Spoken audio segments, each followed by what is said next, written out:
אנחנו נמשיך להבשיל את היכולות האלה לכדי הגנה הרבה יותר טובה בפני כטב"מים, כמו שאנחנו עשינו בשכבות הגבוהות של חץ 3, חץ 2, כיפת ברזל, שרביט קסמים ועוד אמצעים. הופגנו פה יכולות מאוד מאוד טובות לעירות כטב"מים. נמשיך להאיץ את היזמות, את היצירתיות, את כושר הביצוע של כלל התעשייה הישראלית, האקוסיסטם הזה של תעשיות גדולות, תעשיות קטנות וסטארט-אפים.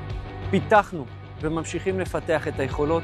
התעשיות הדגימו יכולות מצוינות, קפיצת מדרגה אמיתית, ואנחנו נמשיך עד לאיתום גבולות מדינת ישראל ועד ליצירת יכולת הרמטית להגנה על האתרים האסטרטגיים, אישיים וכל מה שידרש.